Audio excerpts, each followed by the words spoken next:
নেই কেউ আমার আল্লাহ আমাকে কাছে টানো বারবার তোমাকে ডাকি যদি একবার আল্লাহ আমাকে কাছে টানো বারবার তোমাকে ডাকি যদি একবার আল্লাহ আমাকে কাছে টানো বারবার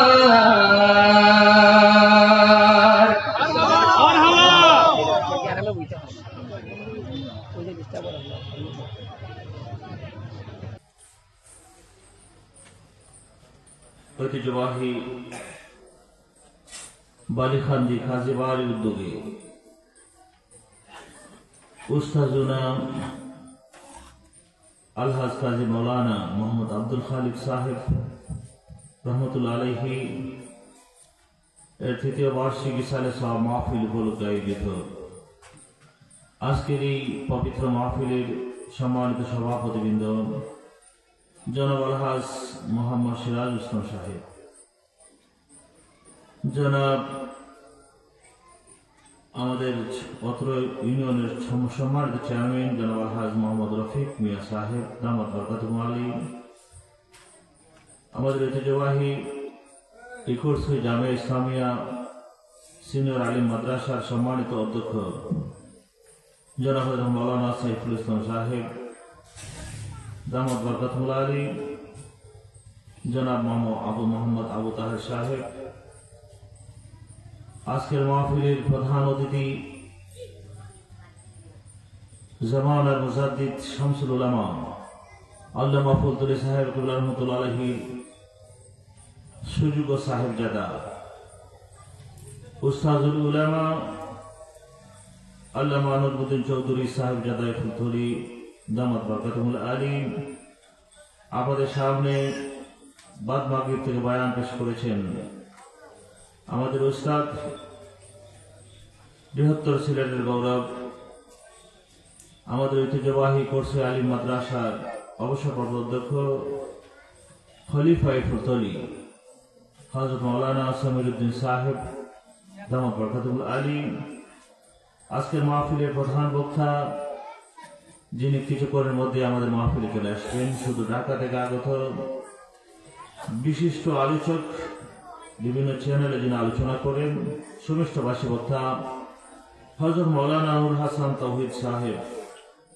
আমার সামনে বসে আছেন আমাদের আরেক উস্তাদ এই কোর্সে মাদ্রাসা আমাদের হুজুর অবসরপ্রাপ্ত হুজুর অত এলাকার কৃতি সন্তান হযরত মাওলানা কারি তাজউদ্দিন সাহেব দামাত বরকাতুহু আলী। দীর্ঘক্ষণ আপনাদের সামনে বয়ান পেশ করেছেন মুফাসসিরে কোরআন বিশিষ্ট আলেমে দ্বীন হযরত মাওলানা আবু আইয়ুব আনসারী সাহেব। উপস্থিত রয়েছেন আপনাদের এলাকার কৃতি সন্তান হাতিয়াপীর আকির শাহ দাখিল মাদ্রাসার সম্মানিত সুপার হযরত মাওলানা আবু সাইদ সৈয়দ সাহেব। আজকের মাহফিলের বিশেষ অতিথি সুমিষ্টভাষী বক্তা, যুব সমাজের অত্যন্ত প্রিয় ভাজন বক্তা, সুরেলা কণ্ঠস্বর বিশিষ্ট কণ্ঠশিল্পী হযরত মাওলানা বদরউদ্দিন আলমী সাহেব সহ মাহফিলে দাওয়াত উলামায়ে কেরাম, বিশেষ করে আমাদের এই কোর্সে মাদ্রাসার ভাইস প্রিন্সিপাল সাহেব এসেছেন, আলহামদুলিল্লাহ আসাদায়ে কেরাম এসেছেন, এলাকাবাসী মুরব্বিয়ানে কেরাম, আমার যুবক ভাইরা, পর্দার আড়ালে অবস্থানরত আমার সম্মানিত মা ও বোনেরা, আসুন আল্লাহ পাকের দরবারে লাখো কোটি শুকর গুজার করে যিনি মেহেরবানি করে আজকের এই ইসালে মাহফিলে আপনাকে আমাকে অগণিত মানুষের মধ্য থেকে বাছাই করে এই বেহেশতি সামিয়ানার নিচে বসার, কিছু বলার এবং শোনার তৌফিক আল্লাহ পাক আমাদেরকে দান করলেন। জবান খুলে মহব্বতে উচ্চ আওয়াজে পড়ে নেই আলহামদুলিল্লাহ। সম্মানিত হাজরিন, আজকে যার ইসালে সব মাহফিল হচ্ছে আমাদের উস্তাদ এই কোর্সে মাদ্রাসায় হুজুরের কাছে আমরা লেখাপড়া করেছি, এর ঋণ কোনোদিন শোধ করার মতো নয়। হুজুর আন্তরিকতার সাথে আমাদেরকে আরবি পড়াতেন, উর্দু পড়াতেন, নিয়ম মতো মাদ্রাসায় হাজির হতেন। কোনোদিন ক্লাস ফাঁকি দেওয়া হুজুরের অভ্যাস ছিল না। আমাদেরকে বক্তৃতা লিখে দিতেন। সাপ্তাহিক সভা হয় এখনই করছি মাদ্রাসায়। আলহামদুলিল্লাহ হুজুর দায়িত্ব পালন করেছেন। এখন হুজুরের সাহেবজাদা আজকের এই মাহফিল যিনি আয়োজন করেছেন, হুজুরের বড় সাহেবজাদা হযরত মাওলানা কাজী জালালউদ্দিন সাহেব, তিনি আমাদের এই কোর্সে মাদ্রাসার শিক্ষকতা করেন।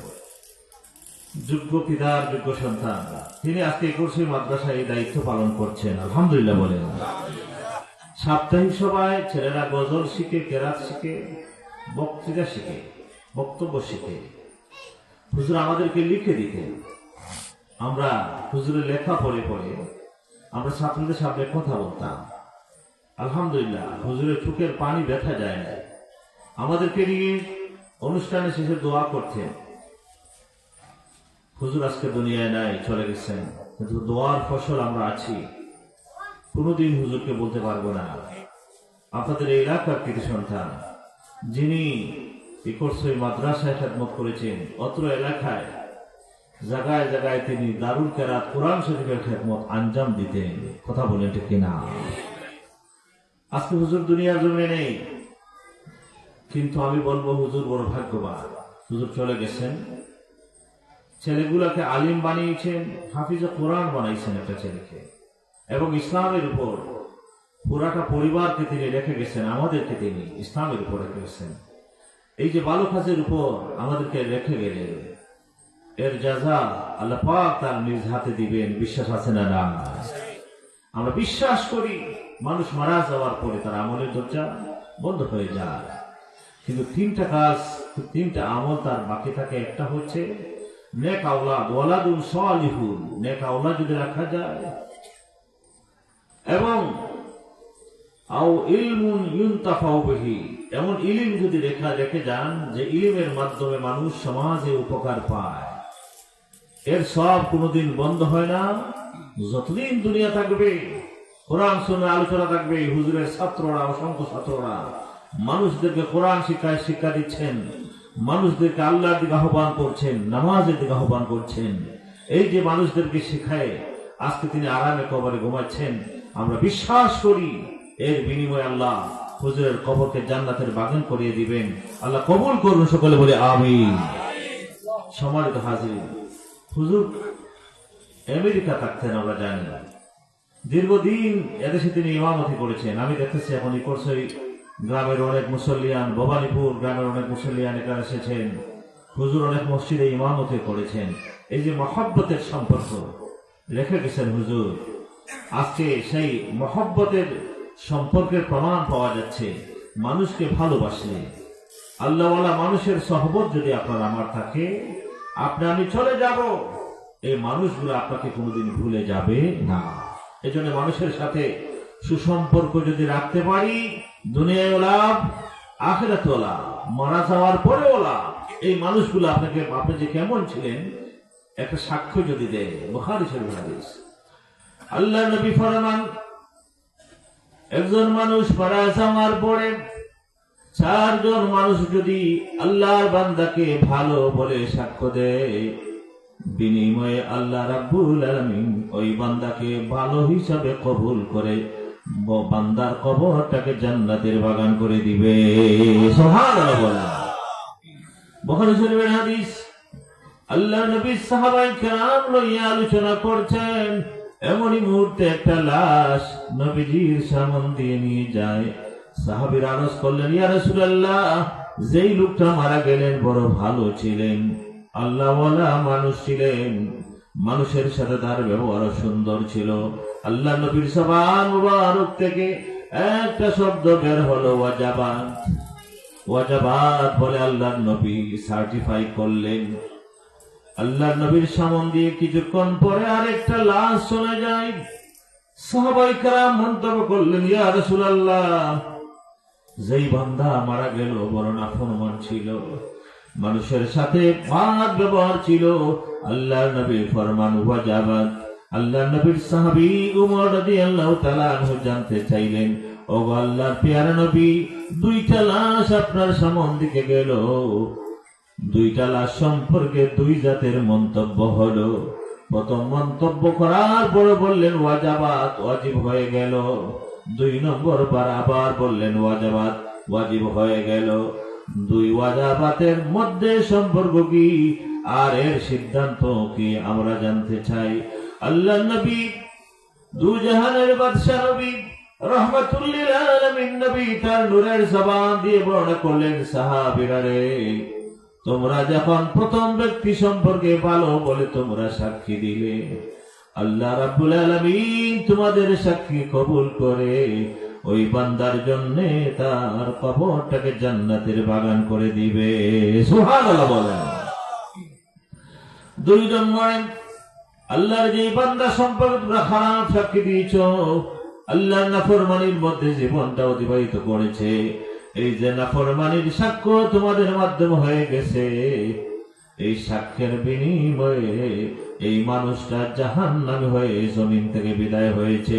জোরে বলি নাউযুবিল্লাহ। এজন্য ভাইরা আমার, বাবারা আমার, আল্লাহর নবী মুহাম্মদুর রাসূলুল্লাহ সাল্লাল্লাহু আলাইহি সাল্লামের এই হাদিস শরীফ থেকে আমরা শিখলাম, মানুষের সাথে যদি আপনার নেক সহবত থাকে, ভালোবাসার সম্পর্ক থাকে, মানুষ আল্লাহর শ্রেষ্ঠ মাখলুকাত হিসাবে যদি মানুষকে ভালোবেসে আল্লাহর দ্বীনের উপর যদি আপনি আমি অটল থাকতে পারি, আমার মধ্যে যদি ঈমান ইসলাম থাকে, আমার ভাইরা, আমার বাবারা, আমি মারা যাওয়ার পরেও মানুষগুলা ভালো বলে সাক্ষী দিবে, চোখের পানি ছেড়ে ছেড়ে কাঁদবে। আর আপনার মহব্বতে আল্লাহর বান্দার চোখের পানিকে আল্লাহ খালি ফিরাইয়া দেয় না। বান্দার চোখের পানি মাটির পড়তে দেরি, আল্লাহ দোয়া কবুল করতে দেরি করে না। জোরে বলি সুবহানাল্লাহ। এই জন্য যতক্ষণ বাঁচবো ভালো মানুষ হিসেবে বাঁচার চেষ্টা করবো এবং আল্লাহর নেক বান্দাদের সাথে থাকার চেষ্টা করব। এই জন্য আমি আয়াতে কারিমা আপনাদের সামনে তিলাওয়াত করেছি। আল্লাহ বলেন, ইয়া আইয়ুহাল্লাযীনা আমানু তাকুল্লাহ, হে আমার ঈমানদার বান্দারা, তোমরা আমি আল্লাহকে ভয় করো, আমি আল্লাহকে ডরাও, ওয়া কুনু মা'আস সাদিকিন, এবং সত্যবাদী মানুষ যারা, আল্লাহওয়ালা মানুষ যারা, আল্লাহর ওলি যারা, এই সমস্ত মানুষের সঙ্গ তুমি ধরো। যদি ধরতে পারো, দানের সাথে সুসাও বিক্রি হয়, কথা আছে না? শুধু কি দান, সারি দান বিক্রি হয়, সুসাও বিক্রি হয় না? সব দান তো সারি না, কিছু সুসাও থাকে। ঠিক তেমনি ভাবে আল্লাহওয়ালা মানুষের সাথে যদি সম্পর্ক রাখা যায়, আল্লাহর পিয়ারা মাহবুব বান্দার সাথে যদি সম্পর্ক রাখা যায়, আপনার জীবন পরিবর্তন হয়ে যাবে।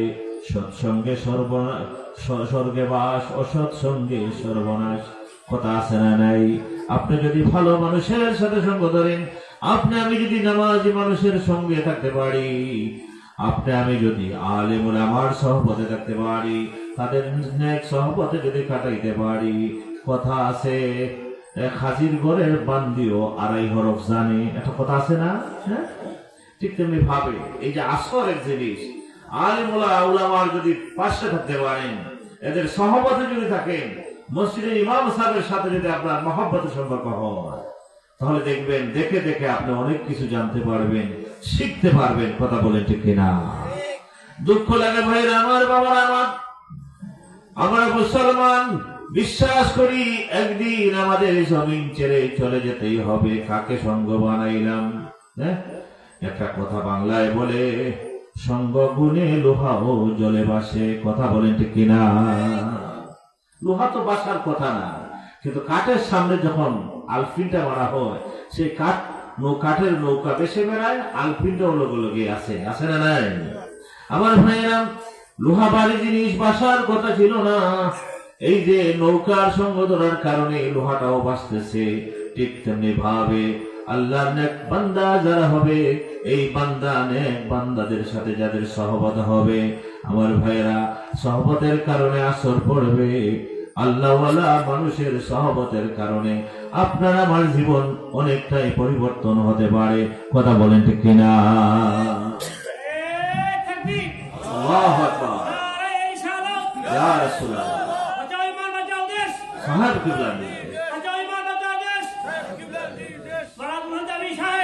সম্মানিত হাজিরিন, ফুলতলি সাহেব কিবলার মিছিল হচ্ছে। কেন হচ্ছে? উনি আল্লাহর ওলি ছিলেন এবং মানুষকে সব সময় কোরআনের শিক্ষা দিয়েছেন, হাদিস শরীফের দরস দিয়েছেন, মানুষকে সহিহ আকীদার তালিম দিয়েছেন। জিকির আজকারের মাধ্যমে মানুষ যাতে করে সিরাতুল মুস্তাকিমের পথে থাকে, এই নিশানি সারাটা জীবন ব্যয় করেছেন। হ্যাঁ, ফুলতলি সাহেব যখন জেলে ছিলেন, জেলে বন্দী, ফুলতলি সাহেব গুলাকে জেলে দেওয়ার পরও জেলের মানুষগুলা এত সুন্দর চরিত্রবান হলো, যারা কোরআন পড়তে পারতো না, সহি করে পড়তে জানতো না, আল্লাহর অলিকে পেয়ে তারা এই জেলের ভিতরে ট্রেনিং সেন্টার বানানো হলো, কোরআন প্রশিক্ষণের সেন্টার হয়ে গেল।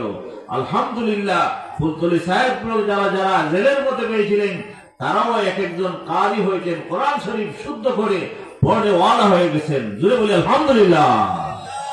সম্মানিত হাজিরিন, ফুলতলি সাহেব কিবলার সঙ্গ তারা যারা ধরেছেন, আমরা কেন বলি অলি আউলিয়ার হাতে হায়াত রেখে বায়াত নেও? অলির হাতে হাত রেখে বায়াত দিতে হবে দুনিয়ার ধন সম্পদের জন্য নয়, লন্ডন আমেরিকার জন্য নয়, আমার কলবের বেমার দূর করার জন্য, আল্লাহর পরিচয় পাওয়ার জন্য। আমার খালিক, আমার মালিক আল্লাহ। আল্লাহ কোরআনের মধ্যে বলেছেন, আমার অলি যারা, আমার মায়ার মাহবুব বান্দা যারা, তুমি যদি তাদের সঙ্গ ধরতে পারো, তোমার জীবন আমি আল্লাহ পরিবর্তন করে দেই। জোরে বলি সুবহানাল্লাহ। ফুলতলি সাহেব গুলোর সাথে যারা কি হয়েছে, সহবত হয়েছে, সাহেবের আদর্শ যারা নিয়েছেন, দেখবেন তাদের জীবন সুন্দর হয়ে গেছে। শাহজালাল মুজাদ্দিদ আমরি, যিনি শুধু ইয়ামন দেশ থেকে আমাদের সিলেটের জমিনে শুয়ে রয়েছেন, উনির সাথে ছিলেন 360 জন। সাধারণ ছিলেন সিপাহসালার নাসিরউদ্দিন, যার কাম ছিল সেনাবাহিনী পরিচালনা করা দেশের জন্য। তিনি আল্লাহর ওলি শাহজালাল মুজাদ্দিদ আমরির সঙ্গ ধরার কারণে অলির তাওয়াজ্জু এমন ভাবে পেয়েছেন, অলিয়া উলিয়ার অন্তরের চক্ষুকে ভয় করো। রাসূলের হাদিস, ইত্তাকু ফিরাসাতাল মুমিনিন, আল্লাহর মুমিন বান্দা যারা, অলি যারা, তাদের অন্তরের চোখকে তোমরা ভয় করো। কারণ এরা শুধু বাহ্যিক চোখে দেখে না, অন্তরের চোখে তারা দেখতে পারে। এই অন্তরের চোখ যদি কারো উপরে রহমতের নজরে পড়ে যায়, তার জীবন আমল সুন্দর হয়ে যাবে। সুবহানাল্লাহ। আর যদি ভাইয়ের আমার অলিয়া উলিয়ার বদ নজর যদি পড়ে যায়, অলিয়া উলিয়ার সাথে যদি বেয়াদবি করেন, জীবন বরবাদ হয়ে যাবে। কথা বলেন ঠিক কিনা? হযরতে সিপাহসালার নাসিরউদ্দিন রাহমাতুল্লাহ আলাইহি শাহজালাল মুজাদ্দিদ আমরির সঙ্গ ধরার কারণে আল্লাহ তাকে জবরদস্ত অলি বানিয়ে দিলেন, একজন সেনাবাহিনীর প্রধান। মুরার বন্দে হবিগঞ্জের জমিনে, সোনারগড়ের জমিনে শুয়ে রয়েছেন, যিনি বলেছিলেন, আমাকে ইন্তেকালের পরে তোমরা উত্তর দক্ষিণ নয়, পূর্ব পশ্চিম করে তোমরা আমাকে কবর দিবা, শোয়াইবা। কিন্তু সাধারণ নিয়ম অনুযায়ী একজন মানুষ মারা যাওয়ার পরে আমরা উত্তর সিরানা করে, ঠিক না, খবর দেই, হ্যাঁ, কেবলামুখী করে খবর দেই। তিনি বলতেছেন, না, এভাবে নয়, আমাকে পূর্ব পশ্চিম করে তোমরা, পশ্চিম আমার মাথা দিয়া তোমরা আমাকে খবর দিবা। এটা তো শরীয়তের আইনে ধরে না। আলিম উলামারা হযরত সিপাহসালার নাসিরউদ্দিন রাহমাতুল্লাহ আলাইহির কথা মানলেন না। আজও কালের সাক্ষী হয়ে রয়েছে, যেই মুহূর্তে আল্লাহর ওলি সিপাহসালার নাসিরউদ্দিন রাহমাতুল্লাহ আলাইহিকে জানাজার নামাজ পড়াইয়া উত্তর দক্ষিণ করে কবরটা দেওয়া হলো, কবরতে দেওয়ার পরে মাটি দেওয়া শেষ, মানুষগুলা পাড়ের মধ্যে উঠে গেছেন। সাথে সাথে দেখা গেল আল্লাহ পাক তার অলির মনসা অনুযায়ী, ইচ্ছা অনুযায়ী তার কবরটাকে পূর্ব পশ্চিম মুখা করে দিলেন। জোরে বলি সুবহানাল্লাহ। তাহলে বুঝা গেল অলিয়া উলিয়ার জবান থেকে গাবের হয়, আল্লাহ যার উপর সন্তুষ্ট, তাকে সন্তুষ্ট করা আল্লাহর দায়িত্ব হয়ে যায়। সুবহানাল্লাহ বলে। এজন্য ভাই আমার, বাবার আমার, শাহজালাল মুজাদ্দিদ আমরির সঙ্গ ধরার কারণে সিপাহসালার নাসিরউদ্দিন রাহমাতুল্লাহ আলাইহির মর্যাদা আল্লাহ বাড়িয়ে দিলেন। এইভাবে যে যেখানে আছেন, যেমন শামসুদ্দিন বিহারী রহমতুল্লাহ আলাইহি আটকরের জমিনে শুয়ে রয়েছেন, আটকরের জমিনে জবরদস্ত আল্লাহর ওলি। উনি যখন এই এলাকায় এসেছিলেন, আমি সেই ইতিহাস শুনেছি, এই এলাকার যিনি বাদশা ছিলেন, রাজা ছিলেন, হিন্দু রাজা, ওনাকে এখানে বসতে দেয় না, জুড়ে তুলে দিতে চায়। আল্লাহর ওলির সাথে বেয়াদবি করার কারণে দেখা গেল এই উনার একটা মেয়ে নাকি ছিল, মেয়েটা মারা গেল। যেই মারা গেছে তখন মনের মধ্যে ভয় ঢুকছে যে না জানি এই যে একজন সন্ন্যাসী মানুষ, উনার সাথে বেয়াদবি করার কারণে বোধ হয় আজকে আমার মেয়েটা মারা গেছে। তারা দৌড় দিয়ে আবার উনার কাছে গেছে। দেখবেন শাহজালালের মাজারেও অনেক হিন্দু ভক্তরা যায় না, অনেক যায়। আজমির শরীফের খবর নিয়ে দেখেন অনেক হিন্দুরাও গিয়ে বাবা খাজা আজমির রহমতুল্লাহ আলাইহির দরবারে যায়, তারাও ভাব করে ভক্তি করে, কিন্তু দুর্ভাগ্য তাদের ইমান নসিব হচ্ছে না।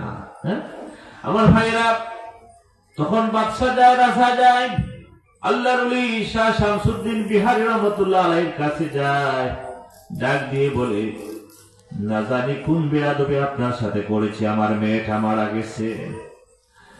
আল্লাহর ওলি ডাক দিয়ে বলেছিলেন তোর মেয়ে তোর ঘরে আবার ফিরে আসবে যদি তুই মেয়েটারে আমার কাছে বিয়ে দিস, আর যদি আমার আস্তানা এখানে থাকার মতো ব্যবস্থা করে দিস, তাহলে হয়তো আল্লাহ তোর প্রতি দয়া করতে পারে।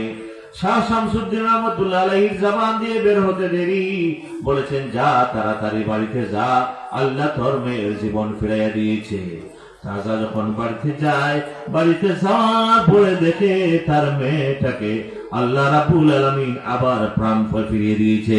জোরে বলি সুবহানাল্লাহ।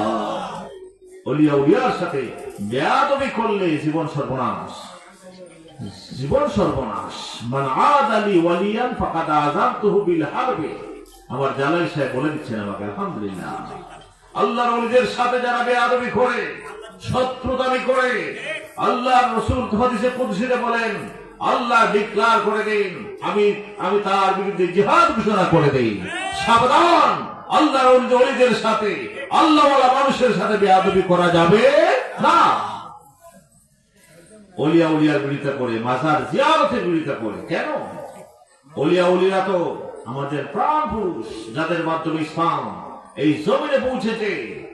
হাজার হাজার ওলিয়া উলিয়া দেশ বাংলাদেশ। এই বাংলাদেশ ওলিয়া উলিয়ার পদচারণার জন্য, বিশেষ করে সিলেটের জমি। কথা বলেন ঠিক কিনা? আমরা সৌভাগ্যবান, শামসুল উলামা আল্লামা ফুলতলি সাহেব কিবলাকে পেয়েছিলাম।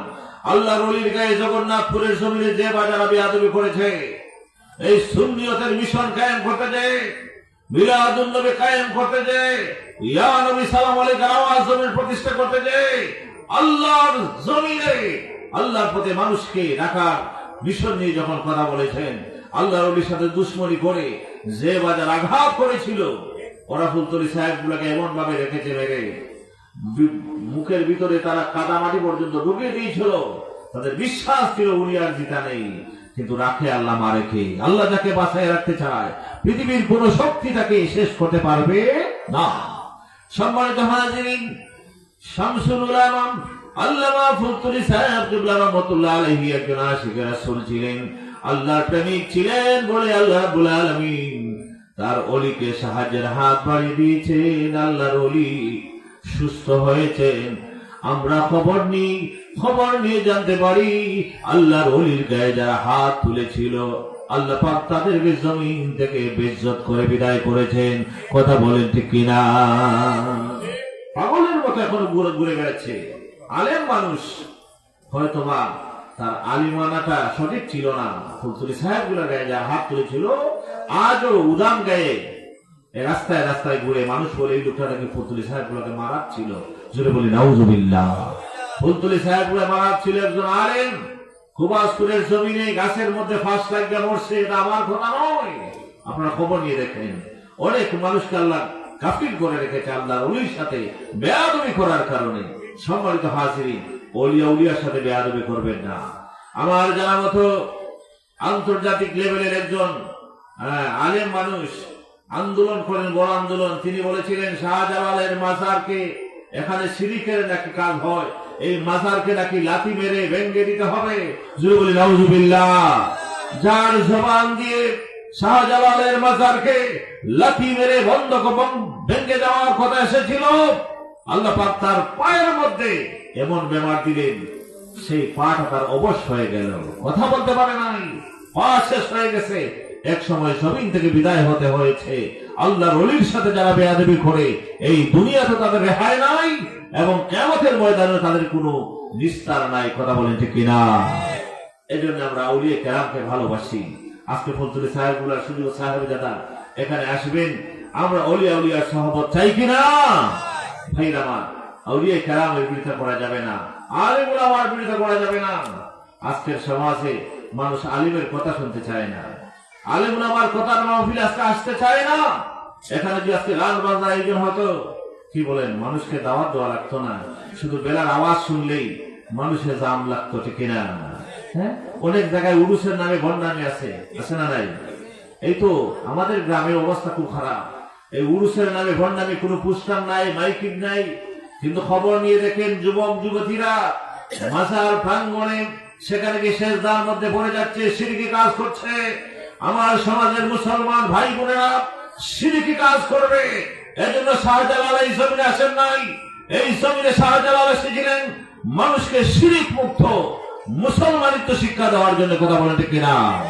কিন্তু আজকে মুসলমান হয়ে যে বাজারে মাজারে সিজদা দিচ্ছেন, গান বাজনার আয়োজন করে নারী পুরুষ মিলে গান গাইতেছেন মাজারকে কেন্দ্র করে, এই যে কবরকে নিয়ে এই যে লাফালাফি নাচানাচি শুরু করলেন, খোদার কসম করে বলি এটা কোনদিন কোরআনের শিক্ষা হতে পারে না, আল্লাহ রাসূলের শিক্ষা হতে পারে না। এটাই হচ্ছে শয়তানের শিক্ষা। কথা বলে ঠিক কিনা? এই সমস্ত শয়তানের দলে আমাদের যুবকরা খুব বেশি বীর জমায়, যুবতীরা বীর জমায়।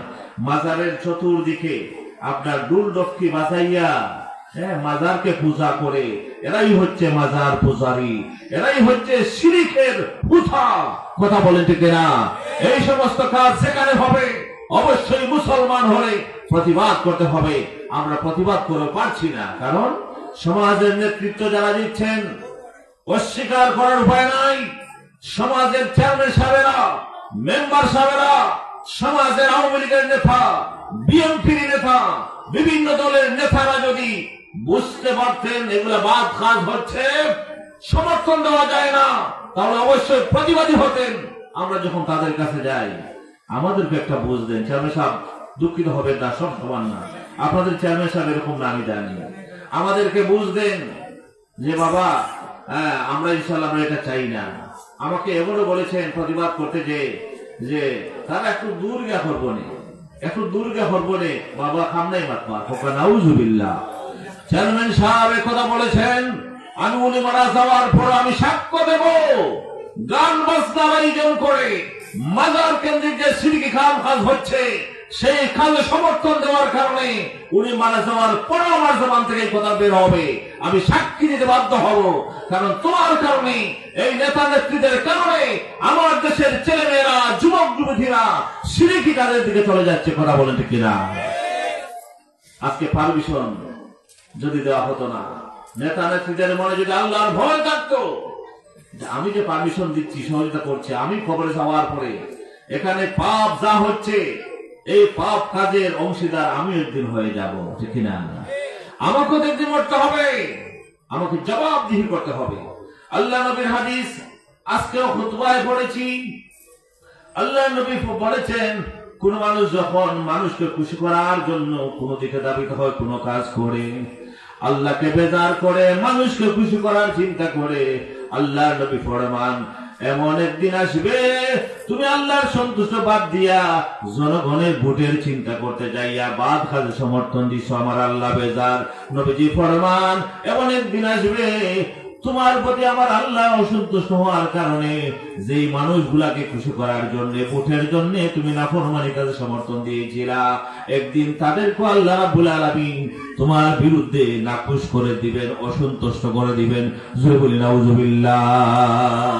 ভোটের আশায়, সমর্থনের আশায় যাদের পক্ষ নিয়ে তুমি এই বাদ কাজের পারমিশন দিয়েছ, গান বাজনার আয়োজন করেছ, মানুষকে নাফরমানির দিকে সুযোগ করে দিয়েছ, এরা তো খুশি। আমরা চেয়ারম্যান সাহেব খুব বালা, মেম্বার সাহেব খুব বালা, হ্যাঁ খুব বালা। আল্লাহ রাসূল ফরমান এই বালা বেশিক্ষণ থাকবে না, কিছুদিনের ভিতরেই তোমার দ্বারা এমন কাজ হবে বিনিময়ে জনগণ তোমার বিপক্ষে চলে যাবে, সমস্ত মানুষ তোমাকে লানত দিবে। জোরে বলি নাউজুবিল্লাহ। আর আল্লাহ নবী ফরমান তুমি যদি আল্লাহর সন্তুষ্টি রেখে এই মানুষগুলা যদি বেজার হয়, আমার এলাকার মানুষ যদি বেজার হয়, শয়তানি নাফরমানি কাজ হচ্ছে, আমি এই কাজের সমর্থন দিতে পারি না বাবা, তোমরা আমাকে একথা বলো না, এমন সহযোগিতা আমাকে চাইও না, আমি দিতে পারবো না। আমি যেদিন চলে যাব, কবরে যাওয়ার পরে কবরের সওয়ালের জবাব তো আমাকে দিতে হবে, কবরের হিসাব নিকাশ তো আমাকেই দিতে হবে। এই ভয় যদি আল্লাহর বান্দার অন্তরের মধ্যে থাকে, এই মানুষটা কোনদিন বাদ কাজের পারমিশন দিতে পারে না, মাজারের মধ্যে ডুল ডুবকি বাজাইবার পারমিশন দিতে পারে না, সহযোগিতা করতে পারে না। কথা বলেন ঠিক কিনা? আল্লাহ নবী ফরমান, যদি ওই মানুষগুলা এই নেতার প্রতি অসন্তুষ্ট, কিন্তু এমন কাজ আল্লাহ তারে দিয়ে করাইবেন, এক সময় এই মানুষগুলা তাকে ভালোবাসবে। আল্লাহ যাকে ভালোবাসবেন, আল্লাহ রাব্বুল আলামিন তার এই বান্দাকে ভালোবাসার জন্য একদল মানুষ তৈরি করে দিবে। জোরে বলি সুবহানাল্লাহ। মুসলিম শরীফের হাদিস, আল্লাহ নবী ফরমান, আল্লাহ যখন কোন বান্দাকে ভালোবাসেন, আল্লাহ ফেরেশতা জিবরাইল আমিন কেটে কেটে বলেন, ও ফেরেশতা জিবরাইল, আমি আমার বান্দার প্রতি সন্তুষ্ট, তুমি আমার এই বান্দাকে ভালোবাসো, আসমানের বাসীদেরকে জানিয়ে দাও আমি আল্লাহ আমার এই বান্দাকে, জমিনের এই বান্দাকে ভালোবাসি, তারাও যেন ভালোবাসে। আল্লাহ নবী ফরমান, আসমানবাসীকে জানিয়ে দেওয়া হয়, ও আসমানের বাসিন্দারা, তোমরা সাক্ষী থাকো, আল্লাহ ঘোষণা দিয়েছেন, আল্লাহ তার বান্দাকে মহব্বত করেন, ভালোবাসেন, তোমরাও ভালোবাসো। তারপরে বান্দার ভালোবাসা শুধু আসমানের মধ্যে সীমাবদ্ধ নয়, জমিনবাসীকে ডাক দিয়ে ফেরেশতা জিবরাইলের মাধ্যমে জানিয়ে দেওয়া হয়, ও দুনিয়ার আল্লাহওয়ালা বান্দারা, যে যেখানে আছো শুনো শুনো, আল্লাহ তার অমুক বান্দাকে ভালোবাসেন, তোমরাও ভালোবাসো। এইভাবে আল্লাহর পক্ষ থেকে যখন বান্দার ভালোবাসার খবর জমিনে হাজির হয়ে যায়, আল্লাহ রাব্বুল আলামিন একদল মানুষকে ওই নেতার পক্ষের ভালোবাসার মানুষ বানায়া দেয়, মানুষগুলা তাকে সম্মান করে, শ্রদ্ধা করে। জোরে বলি সুবহানাল্লাহ। হাজী ভাইরা আমার, বাবার আমার, কতদিন বাঁচবেন, কতদিন আমোদ ফুর্তি করবেন? শরীরের শক্তি তো একসময় হীন হয়ে আসবে। অনেক নেতা নেত্রী চলে গেছেন, কেউ কাউকে মনে রাখে নাই, কেউ কাউকে মনে রাখে নাই। কিন্তু যদি সমাজে আপনি যদি আল্লাহর সন্তুষ্টিতে কোনো কাজ করে থাকেন, এই কাজের বদলা কেমন পর্যন্ত থাকবে, মানুষ আপনাকে বলবে না, ঠিক কিনা বলেন? এই জন্য ভাইরা আমার, বাবারা আমার, আমরা যারা যে যে পদে আছি না কেন, আমাদের দায়িত্ব আছে সকলেরই, পরিবারের প্রতি, সমাজের প্রতি, রাষ্ট্রের প্রতি, সকলেরই দায়িত্ব আমাদের আছে। কুল্লুকুম রাইন ওয়া কুল্লুকুম মাসউলুন আন রাইয়া। প্রত্যেকটা মানুষ দায়িত্বশীল। কিয়ামতের ময়দানে আপনার দায়িত্ব সম্পর্কে জিজ্ঞাসা করা হবে।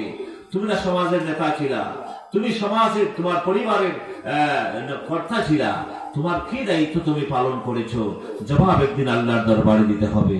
কথা বলেন ঠিক কিনা? এই জন্য ভাইরা আমার, বাবার আমার, অন্তত পক্ষে আমার দ্বারা যেন এমন কোন কাজ সংগঠিত না হয় যেই কাজে আল্লাহ সন্তুষ্ট হন, ঠিক কিনা? কিন্তু আমরা সেদিকে নাই। আমার যুবক ভাইরা, আমি দেখতেছি এখানে অনেক যুবক আছেন, অন্তত পক্ষে শপথ দিতে হবে এই সমস্ত বেহায়াপনা কাজ, গান বাজনা, নর্তকীদের নাচ, এগুলা কোনোদিন ইসলাম সাপোর্ট করে না। এই তো আইতেছে সামনে 31st নাইট, বছরের শেষ, ইংরেজি 2023 সাল প্রায় শেষ পর্যায়ে। হ্যাঁ, শেষ পর্যায়ে না? আজকে শেষ জুমাবার বলেছেন কথাটা মসজিদে, আজকে শেষ জুমা চলে গেল, এই বছরের শেষ জুমা। আর দুদিন পরেই নতুন দিন, নতুন বছরের প্রথম দিন শুরু হবে। ইহুদি খ্রিস্টানরা 31st নাইট নামে ওই রাতটাকে তারা আমোদ ফুর্তির মাধ্যমে বরণ করে, নাউজুবিল্লাহ বলেন, গান বাজনার তালে তালে ডিজে পার্টি করে। ডিজে পার্টি বুঝেন? হ্যাঁ, দেখবেন এমপিতে খাওয়া হয়েছেন ইদানিং একজন, ওনার একটা ভাইরাল ভিডিও এসেছে, উনি মহিলা নিয়ে তিনি কি নাচ নাচতেছেন, বুড়া মানুষ, বয়স্ক মানুষ দেখলাম, তিনিও ডিজে পার্টি করছে। জোরে বলি নাউজুবিল্লাহ। আমাদের এই নেতার চরিত্র যদি হয় মহিলাকে নিয়ে ডিজে পার্টি করা, আর এই মানুষকে যদি আমরা ক্ষমতায় দিতে পারি, এমপি বানাতে পারি, অন্তত পক্ষে এই সমাজে কোনদিন মানুষ তার চরিত্র নিয়ে বসবাস করতে পারবে না, দুশ্চরিত্রের কারখানা হয়ে যাবে, ঠিক কিনা বলে? কারণ উনি এমপি হবে, উনি আবার ডিজে পার্টি নাচ নাচতেছে, তালে তালে নাচতেছে, এই মানুষ দিয়ে আবার সমাজের মানুষের কি উপকার হবে? এই যে টাকলা মুরাদ নামে একটা ছিল, আপনারা দেখেছেন? হ্যাঁ, একটা নায়িকার সাথে যে ফষ্টি নষ্টি করেছিল সব বের হয়ে গেছে, মোবাইলের যুগ, এখন কিন্তু সব রেকর্ড হয়ে যাচ্ছে। একটা রেকর্ড ফাঁস হওয়ার পরেই মন্ত্রিত্ব থেকে পদত্যাগ, এদেশ থেকে সুর উঠেছিল এমন একটা বেহায়াপনার মানুষকে, এমন একটা লুচ্চা মানুষকে বাংলাদেশের সংসদে দেখতে চাই না, বাংলাদেশের সংসদের মন্ত্রণালয়ে দেখতে চাই না। শেষ পর্যন্ত আওয়ামী লীগের সরকার বাধ্য হয়েছিল তাকে দল থেকে পদত্যাগ করানো এবং সংসদীয় আসন থেকে এবং মন্ত্রণালয় থেকে তাকে বাদ দিতে বাধ্য হয়েছিল। সে দেশ থেকে পালিয়ে গিয়েছিল, আপনারা জানেন, অনেকেই জানেন, দেখেছেন। যখন সে কানাডা গিয়েছিল, কানাডার সরকারও তাকে আশ্রয় দেয় নাই। তার কারণ কানাডা একটা সভ্য দেশ, মানুষের সাথে যারা ভালো ব্যবহার করে না, মানুষের সাথে যারা সুন্দর আচরণ করে না, তারাও তাদেরকে আশ্রয় দেয় নাই। সেই কাফলা মুরাদকে কানাডার সরকার তার দেশ থেকে বিতাড়িত করেছিল, বলেছিল যে মানুষটাকে তার দেশের মানুষ ভালোবাসে না, এই মানুষটা যদি আমার দেশের মধ্যে ঢুকায় আমার দেশের চরিত্র নষ্ট করে দিবে। কথা বলে ঠিক কিনা? শেষ পর্যন্ত দুবাইও আশ্রয় নাই। এয়ারপোর্টের মধ্যে যে ছিল আপনার মন্ত্রী, যার অবস্থান ছিল অনেক উপরে, যে কোনো দেশে গেলে তার একটা মর্যাদা ছিল, তাকে সম্মান দেওয়া, রিসিপশন করা, ওয়েলকাম জানানোর দায়িত্ব দিল। কিন্তু আমরা দেখলাম এই দুবাই এয়ারপোর্টের মধ্যে জায়গা নাই বসা, মাটির মধ্যে শেষ পর্যন্ত হতাশ হয়ে তিনি শুয়ে গেছে। আবার সেখান থেকে বাংলাদেশের সাংবাদিকরা খুঁজেছে তাকে ধরার জন্য, কিন্তু না, শেষ পর্যন্ত এয়ারপোর্ট থেকে কিভাবে যে বেরিয়ে আবার চুপচাপ বাড়ির মধ্যে চলে গেছে, সাংবাদিকরা পায় নাই। আমার এখান থেকে মেসেজ হচ্ছে, একটা অসৎ চরিত্রের কারণে আজকে দেশের সর্বোচ্চ পর্যায়ের মন্ত্রী হওয়ার পরেও তার চরিত্র খারাপ হওয়ার কারণে এদেশের মানুষ তাকে লানত করেছে, কেউ তাকে গ্রহণ করে নাই। কথা বলে ঠিক কিনা? এমন মানুষকে যদি আমাদের নেতা বানাই, সমাজের নেতা বানাই, কোনদিনই সেই সমাজে শান্তি কায়েম হতে পারে না। আমরা আসলে আমাদের নেতা বানাতে ভুল করি, আমরা বানাবো নামাজি দেখে, আল্লাহ ওয়ালা দেখে। এমন মানুষকে যদি আমাদের সমাজের নেতা বানাতে পারি, তাহলেই সমাজ শান্তির সমাজ হবে, নতুবা কোনদিন শান্তি আশা করা যায় না।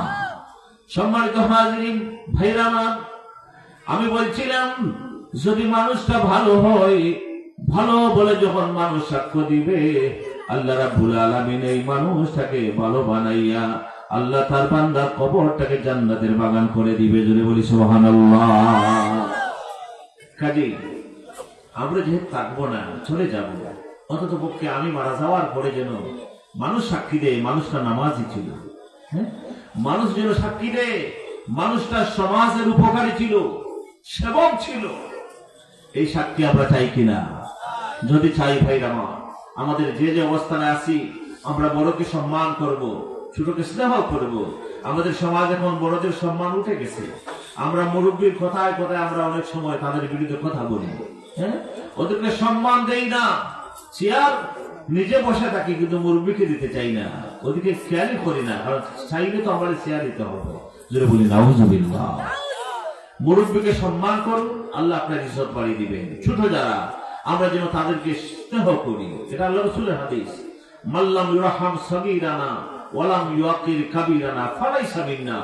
যে ছোটকে স্নেহ করে না, বড়কে সম্মান করে না, নবীজি ফরমান সে আমার উম্মত নয়।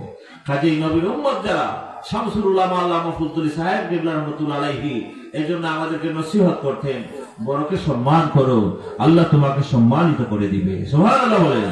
ছোটকে স্নেহ করো, আল্লাহ তোমাকে সম্মান দান করে দিবেন। এভাবে যদি আমি বড়কে সম্মান করি, ছোটকে স্নেহ করি, মানুষের সাথে যদি আমার ভালোবাসার সম্পর্ক হয়, আপনি আমি থাকবো না, একদিন অন্তত পক্ষে এই মানুষগুলো আপনার জন্য কাঁদবে, আপনার জন্য লোকটা বড় ভালো ছিল। আমরা লাশ সামনে রেখে মানুষের কাছ থেকে আমরা এই জন্য সাক্ষী নেই, আমার ভাই বা বাবা কেমন ছিলেন, মানুষটা কেমন ছিলেন, আমরা ভালো বলে সাক্ষী দেই। কথা বলেন ঠিক কিনা? এই জন্য মানুষ যেন মন থেকে বলে মানুষটা বড় ভালো ছিল। এভাবে যদি সাক্ষ্য দিতে পারে, ভাইরামা, সার্থক আপনার আমার জীবন। আর নতুবা যদি মানুষটা বলে একটা কমবক জমিন থেকে বিদায় হয়েছে, মানুষকে বোঝ জ্বালাফোড়া করেছে, এইভাবে যদি মানুষ সাক্ষ্য দেয়, তোমার আখিরাতের জীবন বরবাদ হয়ে যাবে। কথা বলেন ঠিক কিনা? এই জন্য ভাইরামা, আমরা চলে যাব, কেউ থাকবো না। অন্তত পক্ষে চলে যখন যাবই, যাবার আগে যেন আমার জীবনটা সুন্দর হয়, আমি যেন এই জমিন থেকে মুসলমান হয়ে মরতে পারি, আল্লাহওয়ালা হয়ে যেন মরতে পারি, এবং আল্লাহওয়ালা মানুষের সহবত নিয়ে যেন মরতে পারি। দুঃখ লাগে আজকে আমাদের ছেলে মেয়েরা নামাজের দিকে নাই, নামাজের দিকে নাই। আমি মুসলমান, মুসলমান হিসাবে আপনাকে আমাকে 5 ওয়াক্ত নামাজ পড়তে হবে। কথা বলেন ঠিক কিনা? নামাজ যদি না থাকে মুসলমানই তো কতটুকু আছে, কতটুকু মুসলমান আছে। এই জন্য বলেন, কেমন করে ঘুমাও তুমি ফজর করে কাজা, এমন তো হতে পারে জোহরে জানাজা। কেমন করে ঘুমাও তুমি ফজর করে কাজা, এমন তো হতে পারে জোহরে জানাজা। কথা বলেন ঠিক কিনা? ভাইরা আমার, বাবা আমার, আল্লাহ হায়াতের মালিক, আল্লাহ মৌতের মালিক। কার কখন মৃত্যু হবে কেউ জানি না, কখন কার সামনে মালাকুল মউত হাজির হয়ে যাবে। ভাইরা আমার, আল্লাহর বান্দা যদি ফজরের নামাজটা জামাতে পড়ে নিতে পারে, আল্লাহর দরবারে যদি মুনাজাত দেয়, মাবুদ জানি না আমার জীবনের শেষ নামাজও হয়ে যেতে পারে। ফজরের নামাজের আযান শুনেছি, জোহরের নামাজের আযান শোনার তৌফিক আমার আছে কিনা জানি না, এই কানে জোহরের আযান শুনতে পাবো কিনা জানি না। এর আগে যদি মৃত্যু হয়ে যায়, আল্লাহ তুমি আমারে ক্ষমা করে দিও।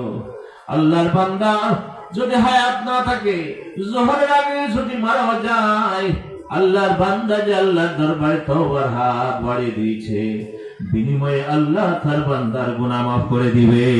সুবহানাল্লাহ। এজন্য ভাইরা আমার, প্রত্যেক ওয়াক্ত নামাজ পড়বেন, নামাজের উপরে মনে মনে ভাববেন, আমি জোহরের নামাজ পড়লাম, আসরের নামাজ পড়ার সময় আমার আসেনি, আসরের সময় আমার আসেনি। কেউ কি বলতে পারবেন কার মৃত্যু কখন? কেউ বলতে পারবেন? কেউ জানি না কখন কার মৃত্যু আপনার আমার জন্য রেডি হয়ে যাচ্ছে, কেউ জানি না। যেহেতু জানি না, মৃত্যুর কথা ভুলে গেলে চলবে না। আমাদের তো এমন অবস্থা হয়েছে, টাকা পয়সা পাইলাম, সুন্দর বাড়ি গাড়ি পাইলাম, সব পাইলাম, কিন্তু মারা যে লাগবে, আমি যে মারা যাবো একদিন, এই কথাটা আমার অন্তরের মধ্যে একবারও কেন আসে না, একবারও কেন যে আসে না। যদি আসতো সার্থক হতো যেন। এই জন্য নবীজি বলেন, উযকুরু হাযিমাল লাযযাত আল মউত।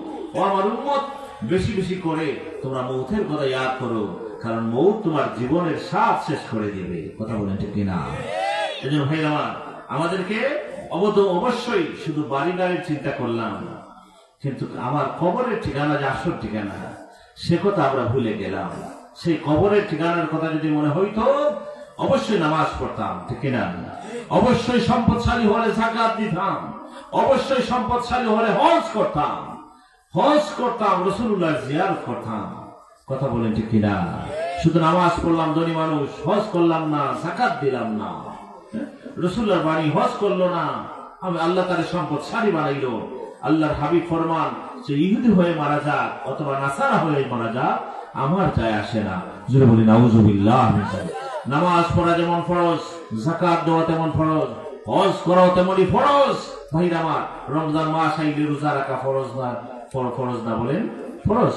কিন্তু দেখবেন আধুনিক যুগের মানুষ এখন ফরজ রোজা বাদ দিয়ে এখন যেমন অন্যান্য সময় খায়, রমজানের সময় দিনের বেলায় তেমন খায়। জোরে বলি নাউযুবিল্লাহ। এই যে তুমি আল্লাহর ফরজ বিধানকে লঙ্ঘন করলা মুসলমান, এই ফরজ বিধান লঙ্ঘন করার কারণে একদিন তোমাকে জবাবদিহি করতেই হবে। আল্লাহর ফরজ বিধান যদি তুমি পালন না করো, অবশ্যই আল্লাহ কার গোড়ায় দাঁড়াতে হবে। কথা বলেন ঠিক কিনা? আমরা সেদিকে নাই। আমরা তো আছে লন্ডন, ইউরোপ, আমেরিকা, আমরা সুন্দর বাড়ি চাই, গাড়ি চাই, এগুলো নিয়ে আমরা সবসময় ব্যস্ত থাকি। এই জন্য কবি কি বলছেন শুনেন। কবি বলেন, কত কষ্ট করে তুমি গড়লা সাদের বাড়ি, সেই বাড়িতে তাই হবে না, যাইতে হবে ছাড়ি রে ভাই, যাইতে হবে ছাড়ি। কথা বলেন ঠিক কিনা? এত সুন্দর বাড়ি বানাইলা, যেদিন প্রাণবায়ু বের হয়ে যাবে, আপনাকে ঘরের মধ্যে কি আর রাখা যাবে? কতক্ষণ ডাকবে? কিছুক্ষণ পরেই আপনার আত্মীয় স্বজন বলবে, বাবা মৃত্যু তো অবধারিত, তোমার বাবাও চলে গেছেন, আমাদের বাবাও চলে গেছেন, যেতেই হবে। তখন ঘর থেকে বের করে দেওয়া হবে, ঠিক না আমার ভাইয়েরা? আল্লাহর বান্দাকে ঘর থেকে বের করে দেওয়া হবে, শরীর থেকে তার সুন্দর সুন্দর জামাটা খুলে ফেলা হবে, গোসল দেওয়া হবে, জানাজার নামাজ পড়াইয়া আল্লাহর বান্দাকে যখন কবরের দিকে নিয়ে যাওয়া হবে, আল্লাহ নবীর হাদিস, বুখারী শরীফের হাদিস, বান্দা যদি নেককার আল্লাহওয়ালা বান্দা হয়, বান্দা ডেকে ডেকে বলবে, কাদ্দিমুনি কাদ্দিমুনি, আমারে তাড়াতাড়ি আমার গন্তব্যে লইয়া যাও, আমি দেখতেছি, আমি নজর করে দেখি কবরটা আমার জন্য জান্নাতের বাগান হয়ে আছে। জোরে বলি সুবহানাল্লাহ। আল্লাহ নবী ফরমান, আর বান্দা যদি নাফরমান হয়, দুনিয়া পাইয়া, বাড়ি গাড়ি নারী পাইয়া আল্লাহকে ভুলে যায়, কোরআন ভুলে যায়, মসজিদ ভুলে যায়, আলিম উলামাকে ভুলে যায়, আল্লাহ নবী ফরমান, ওই নাফরমান বান্দা লাশ হয়ে যখন আপনার আমার খাদের উপরে থাকে, চিৎকার করে বলতে থাকে, ইয়া ওয়াইলাহা ইয়া ওয়াইলাহা আইনা ইয়াযহাবুনা বিহা আইনা ইয়াযহাবুনা বিহা। আল্লাহর বান্দা আফসোস করে বলে, হায় আফসোস, হায় আফসোস, আমারে কই লইয়া যায়, কই লইয়া যায়, আমি না দেখতেছি জাহান্নামের আগুন আমার অপেক্ষা করছে। জোরে বলি নাউজুবিল্লাহ। আল্লাহর বান্দা চিৎকার করে ডাক্তার ডাক্তার বলতে থাকে, আমার সন্তানেরা খবরদার, তোরা আমার এদিকে নিয়ে যেও না, আমাকে তোমরা এদিকে নিয়ে যাও না। আল্লাহ নবী ফরমান, সামিয়া সাওতাহা কুল্লা শাইইন ইল্লাল ইনসান। আল্লাহর বান্দা যখন, নাফরমান বান্দা যখন এই চিৎকার দেয়, একমাত্র মানুষ ছাড়া সমস্ত মাখলুকাত এই নাফরমান বান্দার মুর্দার চিৎকার শুনতে পায়। আল্লাহ নবী ফরমান, ওয়ালাউ সামিআহাল ইনসানু লাসাইকা। বুখারী শরীফের হাদিস, আল্লাহ নবী ফরমান, মানুষ যদি ওই বান্দার চিৎকার শুনতো, মানুষ এই বান্দাকে রাস্তার মধ্যে পালাইয়া দৌড়াইতো। কথা বলেন ঠিক কিনা? এই জন্য ভাইরা আমার, বাবারা আমার, কার কখন মৃত্যু আসবে তো আমরা জানি না, শুধু বাড়ি বানাইলাম, আসল ঠিকানা কবর আমার আসল ঠিকানা। এই কবরের জন্য আমি কতটুকু চিন্তা করলাম, একবারও কি আমার মনের মধ্যে একবারও আসে না যে অন্তত আমি যখন চলে যাব আমি কি সঙ্গে নিয়ে যাব, কে আমার সঙ্গে যাবে? এই জন্য বলেন, আধার গড়ে থাকবে পরে সাইরা তুমি সব, কেউ রবে না সঙ্গে তোমার, থাকবেন সেদিন রব। কথা বলেন ঠিক কিনা? অন্ধকার কবর, কবরটা অন্ধকার, কেউ থাকবে না আপনার আমার সাথে। বুখারী শরীফের হাদিস, আল্লাহ নবী ফরমান, আল্লাহর বান্দাকে যখন কবরে দাফন করার জন্য সন্তানেরা নিয়ে যায়, কবরের মধ্যে নামায়, মুর্দাকে আল্লাহ পাক রব্বুল আলামিন সব অবলোকন করার সুযোগ দেন। বাবা যখন দেখে আপন সন্তান কবরের মধ্যে নামছে, তার সাথে মনে মনে ভাবে, সন্তান বুঝে অন্ধকার কবরে আমার সঙ্গে থাকবে। একটু পরে সন্তান কবরের পারে উঠে যায়, বাঁশ দিয়া 1000 মণ ওজনের মাটিতে। আল্লাহর বান্দা আফসোস করে করে বলেন, হায় রে হায়, ভাবছিলাম সন্তান বুঝে আমার সাথে কবরে থাকবে, যার জন্য আমি মাথার গাম পায়ে ফেলে তো পরিশ্রম করলাম, টাকা পয়সা বাড়ি গাড়ি করলাম, আজকে আমার সন্তান দেখি অন্ধকার কবরে নামাইয়া আমারে চলে যায়। 1000 মণ মাটি যখন আল্লাহর বান্দার উপরে দেওয়া হয়, মানুষগুলা যখন দাফন কাপড় শেষ করে নেয়, এমনই অন্ধকার কবরের মধ্যে আপনার আমার জীবনের আমল, নামাজের আমল, কোরআন তিলাওয়াতের আমল, সদকার আমল, দান খয়রাতের আমল হাজির হয়ে যাবে। জোরে বলি সুবহানাল্লাহ। কবরের মধ্যে নামাজের আমল ডাক দিয়ে বলবো, ওরে আল্লাহর বান্দা, ভয় নাই, ভয় নাই, তোমার কলিজা চেরাদন সন্তান তোমার অন্ধকার কবরের মধ্যে রাইখা চলে যায়। তোমার আমল, নামাজের আমলকে আল্লাহ তোমাকে পাহারা দেওয়ার জন্য কবরে পাঠিয়ে দিয়েছেন। নামাজের আমল কবরে আপনার মাথার শিওরে দাঁড়িয়ে যাবে। আপনি জীবনে কোরআন পড়েছেন, কোরআনের সাথে ভালোবাসার সম্পর্ক ছিল, প্রতিদিন কোরআন শরীফ পড়েছেন, কোরআনের সাথে চুমা লাগাইছেন, আল্লাহ নবী ফরমান, আল্লাহর যে বান্দা বান্দিরা নিয়মিত আল্লাহ কোরআন পড়বে, কোরআনের আলোকে জীবনটা সাজাইবে, কবরে যাইতে দেরি কবরের মধ্যে কোরআন শরীফের তিলাওয়াতের আমল হাজির হয়ে অভয় দিয়ে বলবে, ওরে আল্লাহর বান্দা, ভয় নাই, ভয় নাই, তুমি আল্লাহর কালামকে বড় মহব্বত করে তোমার মধ্যে তিলাওয়াত ছিল, আল্লাহর কোরআনের আদর্শ তোমার মধ্যে ছিল, যার কারণে আল্লাহ আমাকে তোমার কবরে পাহারা দেওয়ার জন্য পাঠাইছেন। জোরে বলি সুবহানাল্লাহ। এইভাবে আপনার নামাজ রোজা আপনাকে পাহারা দেওয়ার জন্য অভয় দিয়ে বলবে, ভয় নাই, তুমি আল্লাহর হুকুম মেনে আল্লাহকে ভয় করে তুমি রোজাটা পালন করেছো, আজকে তোমাকে পাহারা দেওয়ার দায়িত্ব আমার। আপনি যাকাত দিয়েছেন, সদকা করেছেন, দান খয়রাত করেছেন, অভাব অনটনের মানুষকে সাহায্যের হাত বাড়িয়েছেন, সমস্ত কিছু আপনাকে কবরে পাহারা দেওয়ার জন্য আপনাকে অভয় দিবে। জোরে বলি সুবহানাল্লাহ। সম্মানিত হাজিরিন, দুনিয়ার জীবনে এই সমস্ত নেক আমল গুলা যখন আপনাকে আমাকে কবরে ভয় দিবে, তখন বান্দা আফসোস করে বলবে, হায় রে হায়, শুধু সন্তানের চিন্তায় সময় ব্যয় করলাম, আরো যদি বেশি বেশি নামাজ পড়তাম, আরো যদি বেশি বেশি নফল রোজা রাখতাম, আরো যদি বেশি বেশি দান সদকা খয়রাত করতাম, তাহলে আমার জন্য না জানি আরো কত ভালো কিছু আল্লাহ দান করে দিতেন। জুড়ে বলি সুবহানাল্লাহ। এজন্য ভাই আমার, বাবার আমার, উচিত হচ্ছে আমাদেরকে অবশ্যই, আমরা যেহেতু একা এসেছি আবার একা যাব, কেউ আমাদের সঙ্গে যাবে না, কবর হয়ে যাবে আপনাদের আমার জন্য, হয় জান্নাতের বাগান, না হয় জাহান্নামের গাড়া হয়ে যাবে।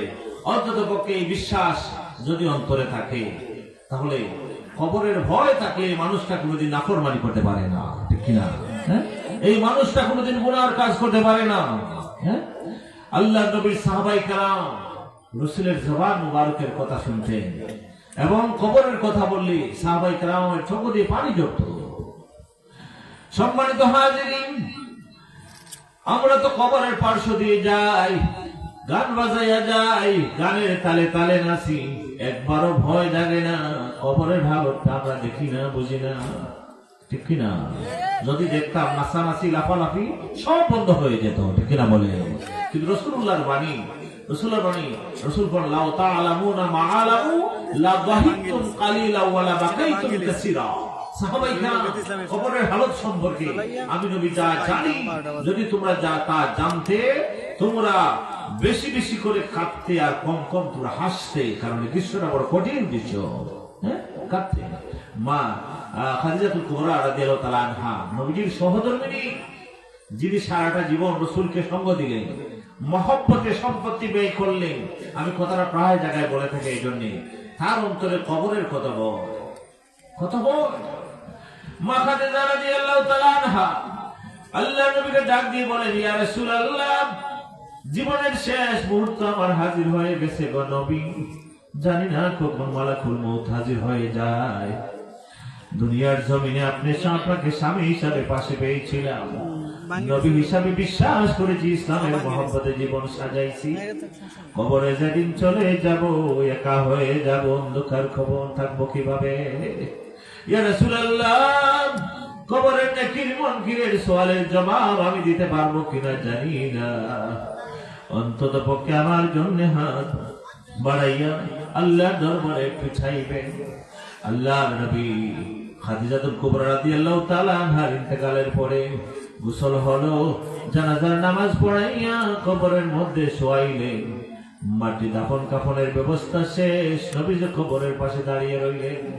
সাহাবায়ে কেরাম আরজ করলেন, ইয়া রাসূলুল্লাহ, কবর দেওয়া শেষ, চলো গো নবী বাড়িতে চলে যাই। আল্লাহ নবী ফরমান, সাহাবায়ে কেরাম তোমরা যাও, আমি আইতেছি। আল্লাহ নবী খাদিজা রাদিয়াল্লাহু তাআলা আনহার ভালোবাসা কত ছিল, যে খাদিজা সারাটা জীবন রাসূলকে ভালোবেসে স্বামী হিসাবে ভালোবাসলেন, নবীর মর্যাদা দান করলেন, নিজের সম্পত্তি সব নবীকে দান করে দিলেন আল ইসলামের জন্য, আল্লাহর জন্য। জোরে বলি সুবহানাল্লাহ। স্বামী যার উপর খুশি, আল্লাহ নবী ফরমান, ওই নারী বড় ভাগ্যবান, কবরে যেতে দেরি, কবর জান্নাতের বাগান হয়ে যাবে। সুবহানাল্লাহ। আমরা স্বামীর মুক্তি চাই না, স্বামীর প্রতি শ্রদ্ধা আমাদের নাই। আমার মা বোনেরা শিখুন রাসূলের কাছ থেকে। আল্লাহ নবী স্বামীর ব্যাপারে স্ত্রীদের সতর্কবাণী করেছেন, স্বামীর হক আদায় করতে হবে। তাহলে স্ত্রীর স্বামীর পায়ের নিচে বলা হয়েছে স্ত্রীর বেহেশত। অর্থাৎ যদি স্বামীর খেদমত করতে পারো, এই স্বামী যদি তোমাকে ভালো বলে সাক্ষী দেয়, আল্লাহ তোমাকে ভালো বলে তোমার কবরটাকে জান্নাতের বাগান করে দিবে। সুবহানাল্লাহ বলেন। এজন্য স্বামীর সাথে আমাদের মা বোনরা যেন রাসূলের আদর্শের ব্যবহার যেন করে। আল্লাহ নবী দাঁড়িয়ে রইলেন, মা খাদিজাতুল কুবরা রাদিয়াল্লাহু তাআলা আনহার কবরের হালত কি হয় দেখার জন্য, অনুভব করার জন্য। এমন সময় জিবরিল আমিন আল্লাহ নবীর সামনে হাজির হয়ে যান। জিবরিল আমিন ডাক দিয়ে বলে, ইয়া রাসূলুল্লাহ, খাদিজার জন্য আপনার এত মায়া, এত মমতা, কবর দেওয়ার পরেও আপনি এখনো দাঁড়িয়ে রয়েছেন। আল্লাহ নবী ফরমান, ওরে জিবরাইল, আমার খাদিজা আমার কাছে ওসিয়ত করে গেছেন, কবরের নেকির মুনকিরের সওয়াল না হওয়া পর্যন্ত যেন আমি একটু অপেক্ষা করি। জিবরিল আমিন বলেন, ইয়া রাসূলুল্লাহ, ভয়ের কারণ নাই, ভয়ের কারণ নাই, আল্লাহ আমারে আপনার কাছে পাঠিয়ে দিয়েছেন। আল্লাহ বলেছেন, খাদিজার কবরের নেকির মুনকিরের সওয়ালের জবাব দিতে হবে না। খাদিজার নেকির মুনকিরের সওয়ালের জবাব আল্লাহ রাব্বুল আলামিন নিজে খাদিজার পক্ষ থেকে আদায় করে দিয়েছে। তাকবীর, নারায়ে রিসালাত, আল কোরআনের আলো, হাদিসের আলো। সম্মানিত হাজরিন, অথচ নবীর সাহাবী যাকে যারা আল্লাহর নবীকে ঈমানের নজরে দেখার কারণে, হাদিস শরীফ হচ্ছে আল্লাহর হাবিবকে যারা ঈমানের চোখে দেখেছে, তার জন্য জাহান্নামের আগুন হারাম হয়ে গেছে। আলহামদুলিল্লাহ, জাহান্নামের আগুন হারাম। সাহাবায়ে কেরাম রাসূলকে দেখলেন, ঈমান আনলেন, ইসলামের জন্য জীবন কুরবান করে দিলেন, নামাজটাও ছাড়লেন না, তারপরে কবরের আযাবের ভয় আছে না? না, আমরা নবীও দেখলাম না, শুধু শুনলাম, নামাজও পড়ি না। এরপরে দেখবেন আমরা কামনা করি, তুমি কি জান্নাতে যেতে চাও নাকি জাহান্নামে? সবাই বলবে আমি জান্নাতে যেতে চাই, ঠিক কিনা? আমরা জান্নাত চাই না জাহান্নাম চাই? জান্নাত চাই, জান্নাত চাই আমরা। সুতরাং চাইলে শুধু হবে না, চাওয়ার মতো কাজ করতে হবে, 5 ওয়াক্ত নামাজ পড়তে হবে। কথা বলেন ঠিক কিনা? যদি বলেন না পড়বো না, এখনো সব হয়েছে না, এমন একটা যাইব গাড়ি চলে ঘুরে শেষ, নামাজ পড়ার সময় নাই, ঠিক কিনা? এমন সময় আসবে আপনার পা অবশ করে গেছে, আর দাঁড়াতে পারছেন না, নামাজ পড়ার সময় নাই। কিছু মানুষ দেখবেন এখন নামাজে যায় ঠিকই, চেয়ারের নামাজি, অথচ চেয়ারে বসে নামাজ পরিপূর্ণ আদায় হচ্ছে না। কিন্তু এমন সময় নামাজ ধরছে, এখন কোনো দিকে যাইবার রাস্তা নাই, সাপ কাটার যেইকে সুজা, ঠিক কিনা?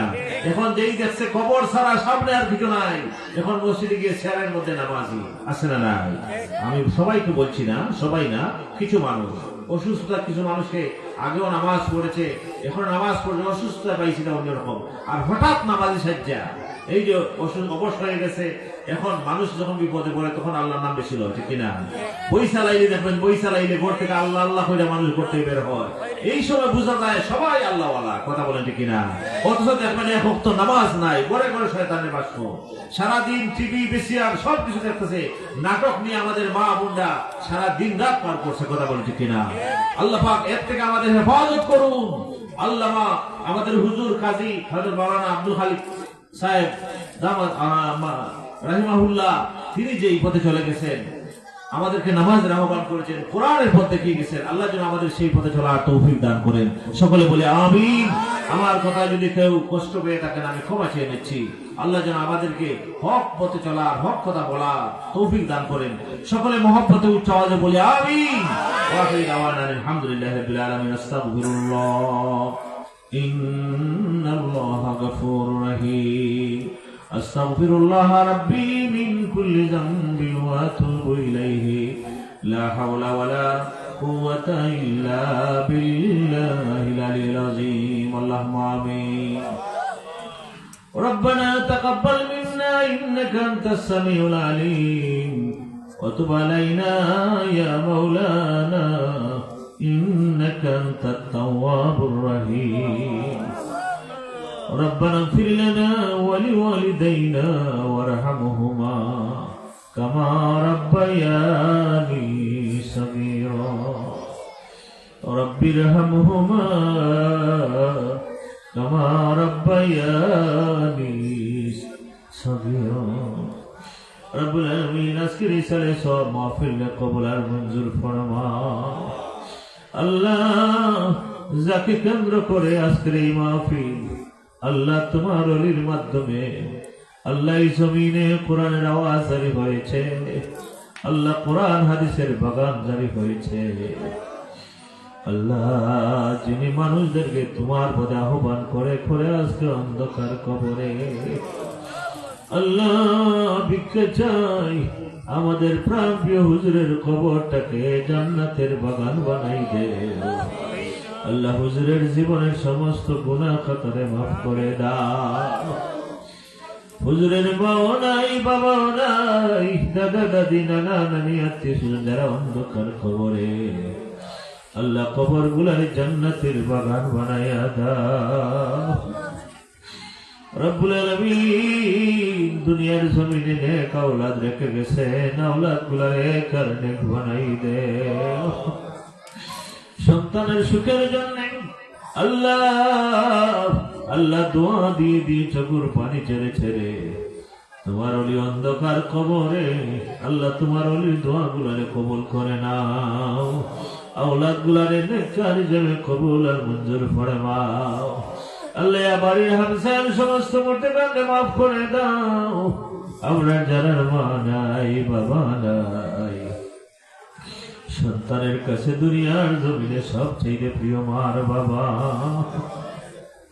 আমাদের সুখের জন্য মাথার গাম পায়ে বেলে পরিশ্রম করে আমাদের জন্য কি করে গেলেন মাওলা ভিক্ষা চাই মা বাবার দোয়া তখনই তো আমরা এই পর্যন্ত আসছি গো মাওলা আমরা মাই বাবার কবর জাহান্নামের আগুন জ্বালাইও না তোমার বন্ধু রুসিলাই আল্লাহ গুরুর খবর জান্নাতের বাগান বানাই দে আপনার মা বাবা যারা জিন্দা হায়াত বানায়া দাও আমার ভাই জালাল ভাই বেড়া দুনিয়া ওনার মা জিন্দা মা জননীর হায়াত বাড়াইয়া দেও আল্লাহ ভাইয়ের নিয়ে সোনারি সংসার সাজাইবার তৌফিক দেও আল্লাহ মিল মহব্বতের জিন্দেগি নসিব ফরমাও এই বাড়ির সমস্ত মধ্যে গান্ধে মাফ করি দেও রব্বুল আলামিন আমরা রুস্তা দখল যারা নাই কবর গুলার জান্নাতের টুকরা বানাই দেও মুর্শিদুর আল্লামা ফুলতলি সাহেব জীবনের দরজাতে বাড়াইয়া দাও আমরা মুহাদ্দিস হুজুর বুরকির মুহাদ্দিস হুজুর যাদের পরতবাদ ছাড়া নাই জমিন বন্ধ তো আজকে দুনিয়ায় না ইসামতির মুহাদ্দিস হুজুর কবর গুলারে জান্নাতের বাগান বানাইয়া দাও আমার আলগ্রামের হুজুর নাই লক্ষ্মীপুরের হুজুর নাই আমার মতিউর রহমান স্যার নাই আল্লাহ গুরুর দোয়ায় বন্ধ আমরার প্রতি আছে মৌলা কবর গুলারে জান্নাতের বাগান বানাই দে আমার সামনে আমার উস্তাদ বসা হুজুরের হায়াত বানাই দে আমরা উস্তাদ আরো জিন্দার হায়াত তৈবা দাম ফরমাও আমরা মায়া করে আওলাদ দিস আমরা আওলাদের জিন্দগি রোশন করি দে আল্লাহ আওলাদের কারণে দুনিয়ায় শর্মিন্দা বানাইও না কিয়ামতের ময়দানে জাহান্নামের বেড়ি গলায় লাগাইও না রব্বুল আলামিন আমরা যতদিন জিন্দা রাখো আমরা ঈমান আমলের উপরে রাখিও আলিম উলামা ওলিয়া উলিয়ার সঙ্গী বানাইয়া আমরা রাখিও আল্লাহ পাঁচ ওয়াক্ত নামাজ কায়েমের তৌফিক দিও আমরার বিবি বাচ্চারে কারণে বানাইয়া দিও আমরা তামাম বিদেশি ভাই বেরাদরে হেফাজতে রাখিও আল্লাহ বেমার দিয়ে হালাক করিও না আল্লাহ বিশ্বের মুসলমানের লাগি তোমার সাহায্যের দরজা খুলে দাও ফিলিস্তিনের মুসলমান বড় কঠিন সময় পার করছে মৌলা আল্লাহ মুসলমানের লাগি তোমার রহমতের নজর ফরমাও আল্লাহ ইসলামের দুশ্মন যারা তাদেরকে নাস্তে নাবুদ বানাইয়া দাও আল্লাহ জমিনের উপর রহমতের নজর ফরমাও হামসায়ের সমস্ত মধ্যে গান্ধে মাফ করি দেও আল্লাহ আমার সাধনা মুরব্বিয়ান বাবার হাত বাড়াইছে আল্লাহ তামামের হায়াত বাড়াইয়া দেও